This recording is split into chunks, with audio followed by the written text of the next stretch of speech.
ये आपकी चमड़ी पर धूल को धोने के बारे में नहीं है। गहरे स्तर पर एक स्तर की शुद्धि होती है। यहां आपके कानों की सीध में यहां आप थोड़ा ठंडा पानी डाल दीजिए। जब आपकी सेल्यूलर संरचना ऊर्जा के साथ चार्ज हो जाती है तो ये बहुत लंबे समय तक युवा रहेगी।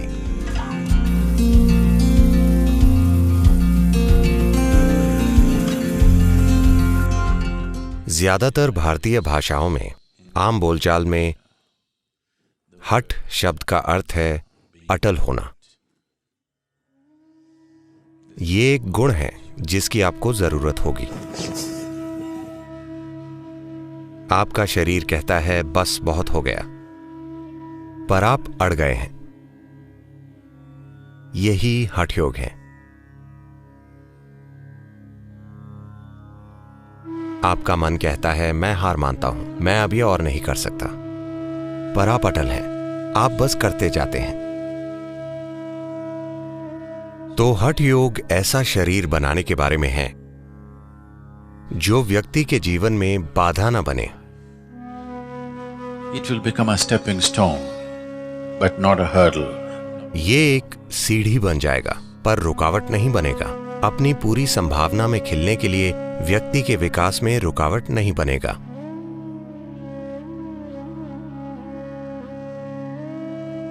तो सरल उपाय। मैं उपाय बताने के लिए नहीं जाना जाता। मेरी प्रतिष्ठा खराब है, पर कुछ सरल उपाय।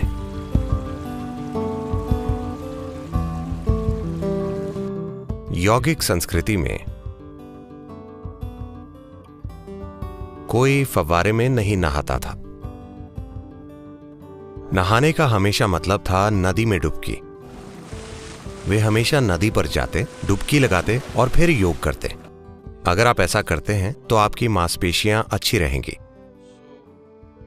तो इसे करने का दूसरा तरीका यह है कि आमतौर पर हमारे घरों में जिस बाल्टी से हम खुद पर पानी डालते हैं वो इतनी बड़ी होती है। उसमें कम से कम 4 लीटर पानी होता है। अगर आप ऐसा करते हैं तो पूरा शरीर बस हो गया हमेशा। मेरा मतलब है, मैं महिलाओं के लिए इस पर जोर नहीं दूंगा, आपकी हेयर स्टाइल अलग होती है, पर नहाने का मतलब यह है कि पानी की पहली बाल्टी सीधा आपके सिर पर हमेशा। शरीर पर ठंडा पानी डालने से गर्मी आपके सिर में चली जाएगी बहुत तेजी से। ऐसा नहीं होना चाहिए। तो इसलिए जो लोग अपने बाल गीला नहीं करना चाहते, उन्हें कम से कम थोड़ा ठंडा पानी लेकर अपने एक बिंदु है यहां आपके कानों की सीध में यहां आप थोड़ा ठंडा पानी डाल दीजिए। तुरंत आप देखेंगे कि सिर में एक ठंडक आ गई है। उसके बाद आप शरीर को नहला सकते हैं। पर इसके अलावा हमेशा पहली बाल्टी अपने सिर पे ही डालनी चाहिए, शरीर पर नहीं। तो आपको अपनी बाल्टी भरनी है और सुबह नहाने का यह सबसे अच्छा तरीका है।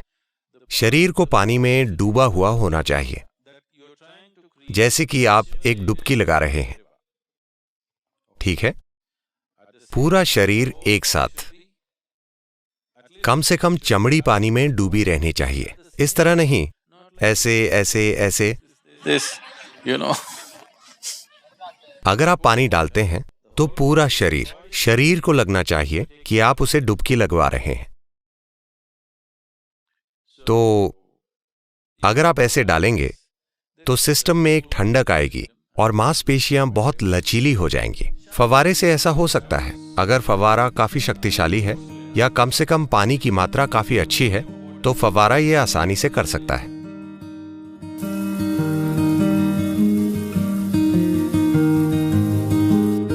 हमेशा यह सबसे अच्छा होता है कि हम उस पानी से नहाएं जो कमरे के तापमान से थोड़ा ठंडा हो।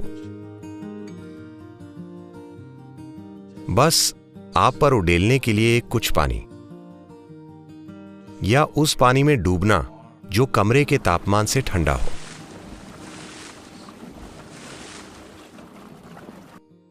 क्योंकि अगर ऐसा होता है तो सतह पर यह होगा कि कोशिकाएं,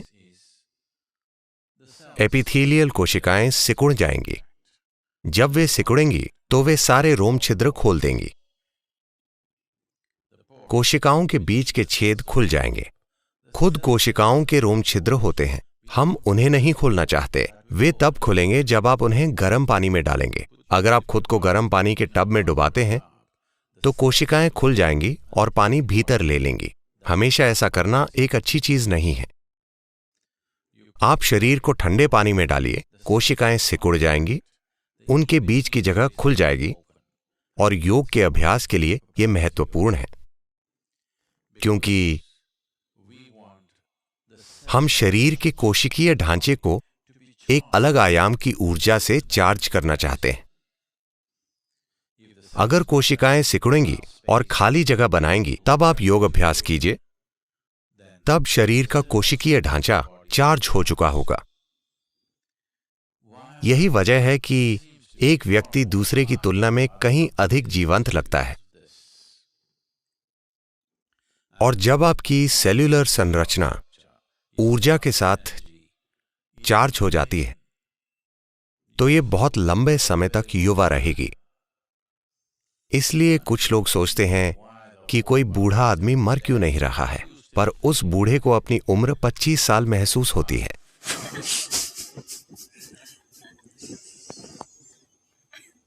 हठ योग दुनिया को निराश करने का भी एक तरीका है।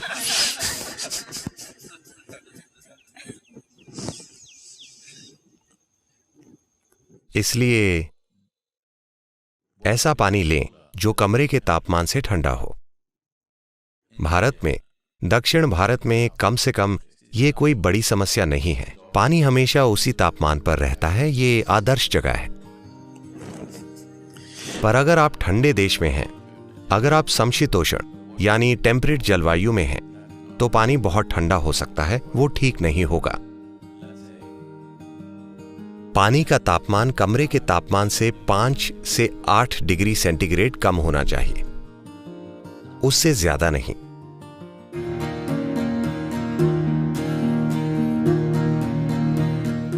अगर आपको बार बार सर्दी लग जाती है तो शुरुआत में पहले 2 सप्ताह तक आप ठंडे पानी में 1 चम्मच नीलगिरी का तेल डाल दें और उसे अपने ऊपर उड़ेल लें। आप देखेंगे कि आपकी सर्दी चली जाएगी, नीलगिरी के तेल से नहीं, सिर्फ ठंडे पानी की वजह से।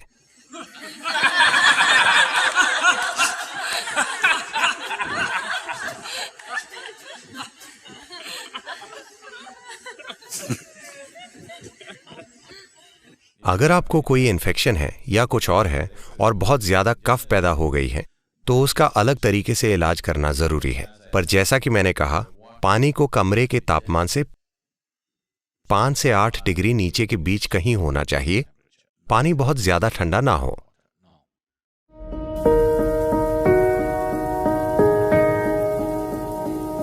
अगर किसी भी तरह का मेलजोल हुआ है, किसी भी तरह का मिलना जुलना हुआ है, अगर आप भीड़ में काफी लंबे समय तक रहे हैं, तो घर जाने पर सबसे पहली चीज होनी चाहिए नहाना। आपको ये जरूर करना चाहिए। अगर दिन में 3, 4, 5 बार नहाना पड़ता है तो भी कोई फर्क नहीं पड़ता। एक साधक के लिए दिन में कई बार नहाना अच्छा है। आपको बहुत ज्यादा नहीं नहाना चाहिए। पर ऐसा समय भी था जब मैं दिन में कम से कम 5 से 7 बार नहाता था। आजकल 2 बार नहाना तो निश्चित रूप से, कभी कभी 3 बार। 2 is a must for you. More is good. 2 बार तो आपके लिए जरूरी है, ज्यादा अच्छा है। किसी के साथ कोई भी शारीरिक संपर्क होता है, मान लीजिए 6 मिनट के लिए, अगर आपने किसी का हाथ भी पकड़ा है, तो योग करने से पहले सबसे अच्छा होगा कि आप नहा लें। ये सफाई के लिए नहीं है, हम शरीर को साफ नहीं कर रहे, बात वो नहीं है। ये इसलिए नहीं है कि कोई अशुद्ध है और आप अपना शरीर साफ कर रहे हैं। योग आपकी ऊर्जाओं को आप में संगठित करने का एक तरीका है। तो अगर किसी तरह का मेलजोल बहुत ज्यादा हुआ है, अगर मैं आकर किसी कार्यक्रम में बैठता हूं, मैं किसी को शारीरिक रूप से छू तक नहीं रहा, अगर मैं किसी कार्यक्रम में 2-3 घंटे बैठता हूं, तो सबसे पहली चीज नहाना। क्योंकि उस मेलजोल से एक तरह से आपकी ऊर्जा की समग्रता थोड़ी ढीली हो जाती है। तो जब भी आप घर जाएं, सबसे पहले नहाएं।